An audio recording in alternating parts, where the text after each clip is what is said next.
C'est la consternation à Ruhagarika, ce village situé à 500 mètres de la frontière congolaise, avec un bilan lourd de 26 personnes tuées et 7 blessées. Dans des familles, des sanglots résonnent.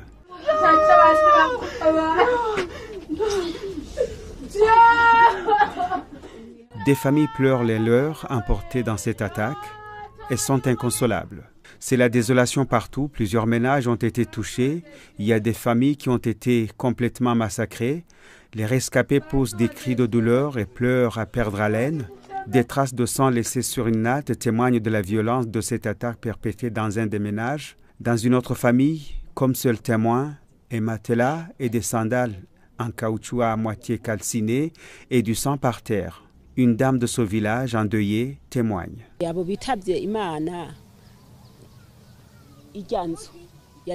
Parmi ceux qui sont morts dans cette maison, il y a mon beau-frère.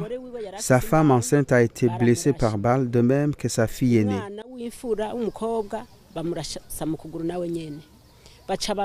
Par après, ils sont allés par là. C'est aussi mon beau-frère. Il a été tué, ainsi que sa femme et un enfant, de même qu'un jeune homme qui étudie en 9e année.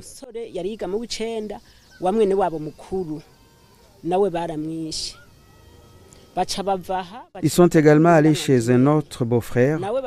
Sa femme a été tuée avec un nourrisson. Un autre rescapé, un jeune homme, affirme avoir vu les hommes en uniforme militaire arriver dans son village.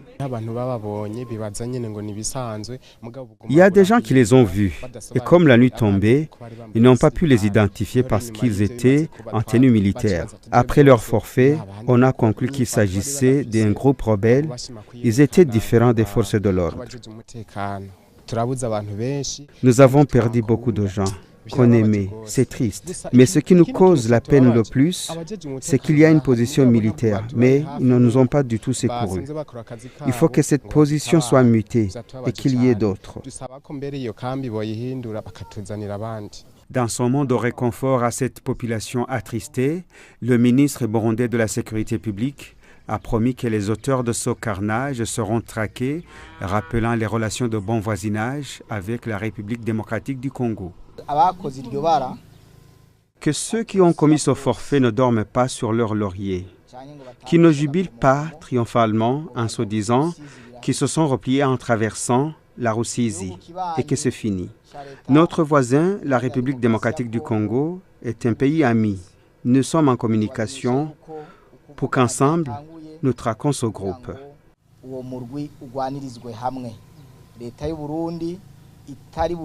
Le gouvernement burundais ne va pas croiser les bras une seule seconde et laisser sa population se faire massacrer. Nous sommes en bon terme avec nos voisins. Nous avons un pacte de bon voisinage conformément aux conventions internationales. Ce groupe terroriste sera combattu avec énergie comme tout autre groupe terroriste. Nous ne pouvons pas aller combattre les groupes terroristes en Somalie, laissant d'autres à nos portes. Le ministre burundais de la Sécurité publique était accompagné dans ce village en deuil par Prime Niyongabo, chef de la force de défense nationale du Burundi. C'est le chef d'état-major général. Il y avait également Godefroid Bizimana, directeur général adjoint de la police, et des natifs de cette province, comme le général Silas Nigurigwa, secrétaire du Conseil national de sécurité. Le gouvernement burundais a promis qu'il se chargera de l'enterrement, des soins de santé, des blessés, et une assistance aux familles des victimes. Dufashe kano kanya kugira ngo twifatanye n'abarundi bose, twifatanye n'imiryango yarayibuze ababo muri iki gitero c'abicanyi caraye kigizwe ku miryango irenga 23, aho abantu barenga 23 baraye bagandaguwe bunyamaswa, 8 muri bo bakaba baturiwe babona. Icyo gitero cyabaye ejo mu ntara c'Ibitoke kizananye muri Repubulika Iharanira Demokarasi ya Kongo, kigizwe n'abarundi bari muri ya migwi ivuga yuko igomba guhabuza igihugu, ya migwi y'abicanyi ivuga yuko yagwanya ikiringo cya gatatu cy'umukuru w'igihugu. Turahojeje rero iyo miryango yarayibuze, turahojeje n'abanyecibitoke bose. Barundikazi banama rimwe, inshuti z'umugambo FNL, namwe mwese mwiteguye kuzoja kwemeza ibwirizwa shingiro rihinyanyuye igihe itariki 17 za kuno kwezi. Mumenye neza yuko integuro inkizi zamyeho, ziriho n'ubu zizobandanya. Igihambaye nuko abanyagihugu twese twovira hasi rimwe tugafatana mu nda, mu budasa bwacu bw'ivyumviro, mu budasa bwacu bw'ubwoko, ubudasa bwacu bw'amadini, ubudasa bwacu muri vyose.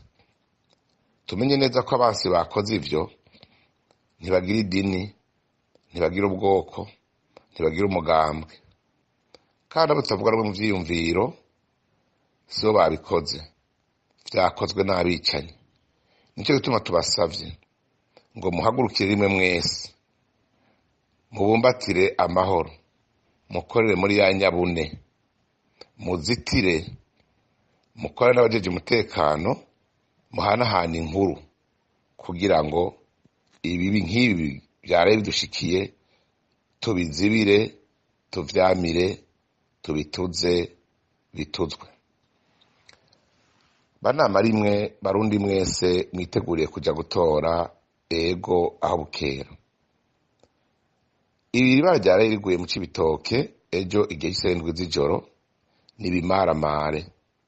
Ibimaramare vyaba abandi bama bashaka kumena amaraso atagira iceye, vyaba abandi bashatse gutembagaza ubutegetsi bwatowe n'abanyagihugu mu 2015.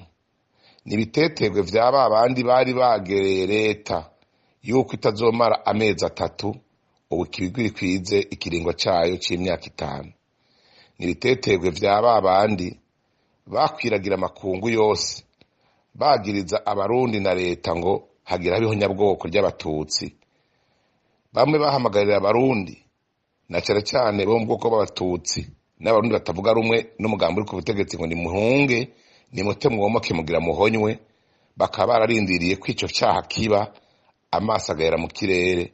None baramaramaye ivyo bibaza ko leta yokora, ivyo bipfuza ko leta yokora, eheraba niho babikoze, niho bariko barakora ryaho nyabwoko.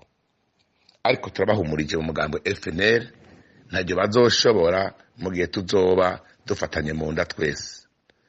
Ntimurabane ribi abadahuje ivyumviro vya politike, mufatane mu nda nyabuna. Abo mutavuga rumwe sibo babiciye, so babahekuye. Mwahekuwe na zanya nka Burundi. Ahubwo ibi nirushirize kubaha inguvu zo gufatana mu nda. Ntihagire uzira ubusa, ntihagire uzira umukeko, ntihagire utotezwa azira umukeko. Dusabye ko leta yogira amatohoza atawegamiye, amatohoza yo gushira habona uwo mugambi abawuteguye, aho bawuteguriye, abawushize mu ngiro n'ababafashije, kugira ngo abazoba bafashwe imanza zabo zice zicibwa ikibiriraho, zongere zimenyeshwe mu binyamakuru kugira ngo abarundi bose babone ko atawuri kwararenganywa. Dusabye abanyepolitike bose kudacika inkokora ngo bahagarike canke badehukirwe kuri uno mugambi turimo wo gukura igihugu mu menyo y'abakavantara. Tumenye neza yuko ibintu nk'ibi kenshi ntivyijana. Amaraso y'ino miryango irenga 23 yo mu ntara ya Cibitoke atubereye ikiguzi c'amahoro, ikiguzi cyo kwikurako burundu bakavantara. Abaye amaraso y'agaciro nkamwe ya Rwagasore Louis na Melchior Ndadaye, amaraso yahaye Uburundi izina n'ijambo, yaduhaye nayo kwikukira, akaduha na demokrasi. n'aya maraso rero arayagiye, dusabye ko yoshigwa hamwe n'ayo maraso y'izo ncungu zatuboneye izuba zikaba zatwitangiye imbere. Aya maraso nayo nyene aze yandikwe mu bitabo vy'iteka ko ari amaraso y'ukwikurako kavantara, y'ukwikukira nyakuri kw'abarundi.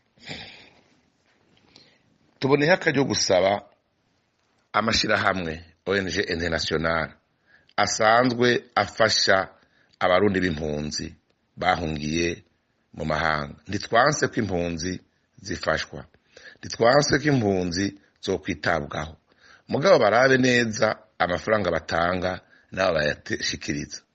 Biramaze kuboneka yuko ababiyitirira ngo ntibaharanira ibyicaro vya politike, ngo n'amashirahamwe yo gufasha abarundi bagowe, abarundi bahunze. Nk'akarorero nk'ishirahamwe Maison Shalom rirongowe na Margarita Barankitse, tushatse kubwira amakungu na cyane cyane aba ONG ko amafaranga yose ahabwa iryo shirahamwe acaza kugura ibigwanisho biriko birasasika inganda. Turasavye ko ayo ma ONG nimba atacapfa n'abanyagihugu b'abarundi, nimba adacapfa n'abanyagihugu batagira icepfo ca ruguru mu gihugu c'u Burundi, ahagarike gufasha uwo mugore, kuko bizwi neza ko ari we ariko aratanga ubumara bwo gutikiza abarundi n'abarundikazi ngaha mu Burundi. Siwe wenyene, amafaranga ariko aratangwa ngo aje gufasha impunzi nimutohoze, nimuyashikirize ishirahamwe HCR, iryo naryo rirazi ivyo reza rigakora, mugabo mureke kuyacisha mubiyitirira ko baserukiye abarundi kandi abandi batabatumye, abandi batabatoye. Mu kurangiza, tukaba duhumurije leta tuyihaye intege ikomeze icungera umutekano w'abarundi bose, ihumuriza abarundi, ituremeshe, na cyane cyane izibire izitire kugira ngo iri bwirizwa shingiro rize rihinyanyugwe atandi maraso asubiriye guseseka. Dusubiye guhoza imiryango yabuze, umugambo FNL turongoye wifatanije n'abarundi bose, baba bari mu Burundi, baba bari mu mahanga. Nimwumve neza yuko iciza imyaka yose kizokwama gitsinda ikibi.